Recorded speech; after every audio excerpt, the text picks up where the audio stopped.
Oke, selamat pagi. Assalamualaikum warahmatullahi wabarakatuh. Nah, teman-teman semuanya, hari ini kita akan melanjutkan kembali pembahasan kita pada pertemuan ke-13 untuk mata kuliah analisis data tidak terstruktur. Nah, pembahasan kali ini akan sangat menarik karena kita akan masuk ke materi yang sedikit berbeda serta merupakan kelanjutan ya dan versi advance dari materi yang sudah kita bahas di pertemuan ke-12 sebelumnya. Ya, sehingga materi hari ini kita akan bahas mengenai object detection and classification using deep learning. Di mana pada pertemuan ke-13 ini kita akan bahas sesi pertama, kemudian nanti di pertemuan ke-14 kita akan bahas sesi lanjutannya lagi. Nah, teman-teman semuanya, karena materi ini adalah materi yang sangat penting dan sangat menarik, saya akan merekomendasikan tiga bahan bacaan bagi teman-teman semuanya, dan mayoritas dari materi yang saya bawakan di sini memang mengambil dari tiga bahan ini. Yang pertama adalah CS231N, Deep Learning for Computer Vision dari Stanford University. Kemudian CS5670, Introduction to Computer Vision dari Cornell University. Ini juga sangat bagus sekali. Ya.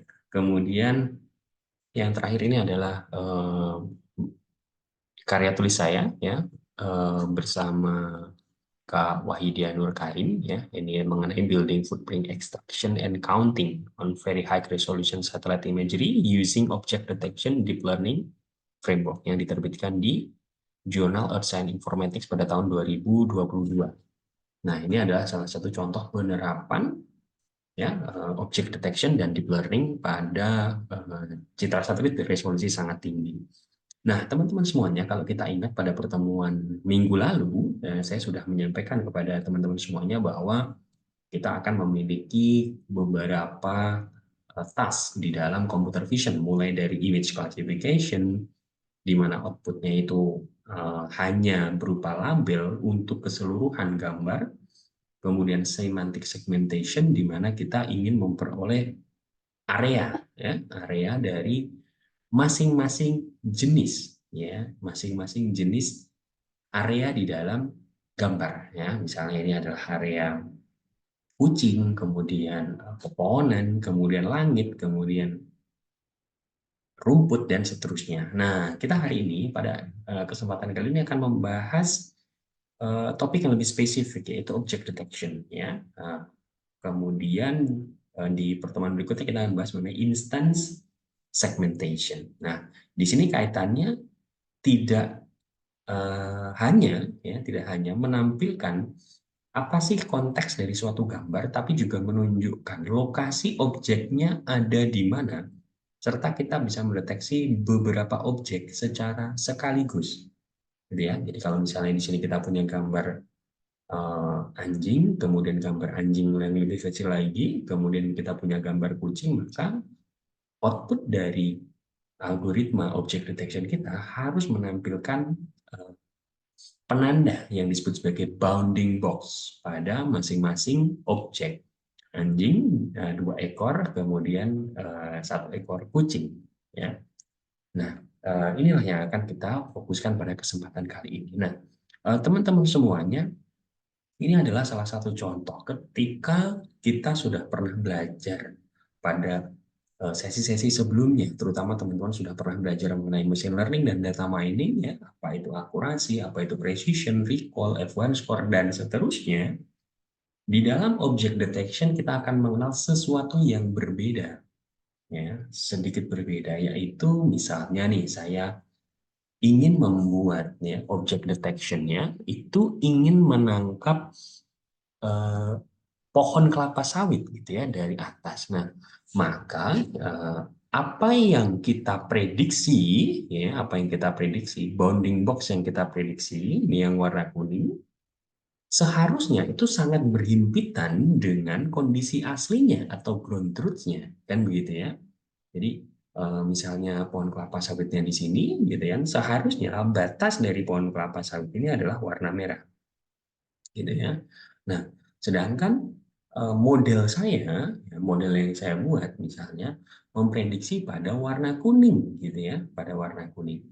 Nah, kondisi seperti ini kita sebut sebagai true positif, di mana kita mengukurnya berdasarkan intersection over union atau IOU, di mana itu diukur dari jumlah area yang bersinggungan atau overlap dibagi dengan jumlah area gabungan dari kedua hasil kotak deteksi dan kotak aslinya, gitu ya. Nah, jadi seperti ini. Nah, batas IOU itu bermacam-macam. Misalnya kita menetapkan 50%, maka setidaknya 50% dari kotak ini harus bersinggungan. Gitu ya, teman-teman semuanya. Kan semakin presisi semakin bagus. Tapi masalahnya adalah akan sangat sulit sekali atau nyaris mustahil ya kita menentukan semua objek itu nanti exactly sama lokasinya gitu ya dengan kondisi aslinya gitu ya, sehingga ada selisih, selalu ada selisih. Nah, ketika IOU inilah yang kemudian kita akan menggunakan kapan dia disebut sebagai true positif, kapan dia disebut sebagai false positif, kapan dia disebut sebagai false negatif. True positif artinya diprediksi sebagai pohon dan ternyata memang pohon, gitu ya. Ini true positif. Sehingga kita lihat di sini bahwa irisannya itu sangat besar sekali. Nah, false positif itu kan artinya kita prediksi sebagai pohon, tapi ternyata salah, gitu ya teman-teman semuanya. Kita prediksi sebagai pohon, tapi ternyata salah. Misalnya ya di sini prediksi kita adalah yang warna kuning. Kita mau prediksi di area warna kuning ini adalah pohon, tapi ini salah, gitu. Kenapa? Karena hanya bagian kecil ini nggak ada pohonnya, ini bagian kecilnya saja, bukan pohon. Ya, intersectionnya, gitu ya, overlapnya itu terlalu kecil, gitu ya, kurang dari misalnya batas IOU yang kita tetapkan misalnya 50%. Ya, ini makanya disebut sebagai false positive. Kemudian bisa juga kondisi di mana false negatif. Artinya apa? Kita tidak memprediksi adanya pohon di sini, gitu ya. Padahal ada pohonnya. Nah, false negatif itu kan artinya kita memprediksi tidak ada pohon, ternyata salah, gitu ya. Artinya kita memprediksi tidak ada pohon, ternyata pohonnya ada. Kan gitu ya, ini false negatif. Nah, dari sini kemudian kita akan menggunakan semua macam kriteria evaluasi yang umum kita gunakan. Mulai dari precision ya, itu dihitung dari true positifnya dibagi true positif plus false positif. Bisa kita hitung dari sini. Recall-nya itu dari true positif dibagi true positif plus false negatif. Bisa juga kita hitung F1 score. Gampang sekali rumusnya. 2 kali precision kali recall dibagi dengan precision ditambah recall. Ya, nah kemudian kita bisa juga menghitung mean average precision, gitu ya. Nah, teman-teman semuanya, inilah sebenarnya yang menjadi kunci dari object detection yang membedakannya dengan image classification. Karena penentuan benar atau salahnya itu berdasarkan intersection over union. Overlappingnya dibagi dengan keseluruhan gabungan kedua kotak ya. Nah, kita mungkin saya akan memberikan contoh yang lain ya, contoh yang lain. Misalnya saya ingin membuat deteksi bangunan perkotaan gitu ya. Ini misalnya di Jakarta nih, di Jalan Kartika Alam misalnya ya. Inputnya adalah citra misalnya atau image atau gambar di mana kita memiliki bangunan-bangunan di perkotaan. Nah, output yang kita harapkan adalah masing-masing bangunan itu terdeteksi melalui apa bounding box-nya, gitu ya, melalui bounding box-nya. Jadi eh, bentuk dari bangunannya tidak begitu penting, tapi batas terluarnya itu yang penting yang kita tandai dengan bounding box. Nah, ini output yang diharapkan. Kemudian kalau kita membuat model, kalau model kita tepat, maka hasilnya nanti seperti ini, gitu ya. Nah, masing-masing di misalnya salah satu diprediksi sebagai building atau bangunan dengan tingkat keyakinan 100% ya atau 1,00. Kemudian yang di bawahnya ini ya, yang di paling bawah ini diprediksi sebagai bangunan dengan tingkat keyakinan 99%. Nah, ini contohnya. Nah, bagaimana kita melakukan hal tersebut ya. Contohnya tadi kita bisa melakukan ya teman-teman semuanya, kalau kita melihat dari materi yang saya berikan pada pertemuan ke-11 gitu ya tentang penggunaan citra satelit ya. Kita bisa menggunakan misalnya Bing Maps ini adalah mereka memanfaatkan citra satelit resolusi sangat tinggi. Kemudian kita melakukan seleksi citra ya, ya, kemudian kita menyeleksi wilayah yang sesuai dengan kategori misalnya sebagai perwakilan ya. Masing-masing kita akan membentuk segmen, kemudian kita lakukan pelabelan atau anotasi di mana kita melakukan pelabelan yang mana sih yang sebenarnya rumah yang sebenarnya gitu ya. Nah, ini kita perlukan untuk apa? Sebagai data latih atau data training untuk model kita. Kemudian kita bisa melakukan preprocessing misalnya dengan menggunakan Python atau Google Collaboratory, maka output yang kita peroleh adalah label dari bangunannya gitu ya, serta bounding box dari masing-masing bangunan tersebut gitu ya teman-teman semua. Nah, sehingga di sini misalnya kita punya gedung ini, misalnya gedung ini. Label sebenarnya harusnya batas gedung ya, batas gedung itu harusnya seperti ini batasnya. Tapi ternyata model kita baru bisa memprediksi di sini. Bergeser nih, gitu kan? Ini bergeser, ada pergeseran. Nah, kita akan menggunakan lagi intersection over union. Area yang beririsan dibagi dengan area dari gabungan kedua kotak tadi. Nah, jika ya eh, kita menetapkan batas IOU-nya intersection over union, misalnya kita buatkan misalnya IOU threshold-nya adalah 50%, maka irisannya minimal 50%. Ya. Nah, kalau seperti ini kondisinya di mana irisannya lebih dari 50%, maka hasil prediksi kita kategorikan benar. Ya, tapi jika kurang dari IO threshold, maka hasil prediksinya tidak dikategorikan sebagai bangunan atau salah. Ya, nah, di sini menjadi penting bagi kita untuk menentukan IOU threshold sebagai standar bagi teman-teman. Apakah hasil prediksi itu kita bisa kategorikan sebagai bangunan atau tidak? Mungkin kita umumnya menggunakan IOU threshold-nya 50%, walaupun angka yang lain boleh kita gunakan. Sehingga nanti hasilnya mungkin kita akan memperoleh seperti ini. Nilai hasil real yang waktu itu kita lakukan ya, di mana kita mengidentifikasi dari wilayah-wilayah di DKI Jakarta ya, wilayah yang terjarang, wilayah menengah, kemudian wilayah yang terpadat. Kita bisa identifikasi berapa jumlah bangunan yang kemudian terdeteksi melalui citra udaranya. Baik di wilayah terjarang di Pondok Pinang, Jakarta Selatan, wilayah menengah di Kembangan Utara, Jakarta Barat, maupun di wilayah terpadat di Kampung Rawa, Jakarta Pusat. Misalnya ya.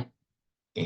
Nah, teman-teman semuanya, bagaimana sih mekanisme kita melakukan object detection? Pada umumnya sebenarnya yang dimaksud dengan object detection, kalau kita fokusnya adalah single object, artinya di dalam foto tersebut hanya ada satu objek, maka sebenarnya yang kita lakukan adalah classification, ya, ditambah dengan localization.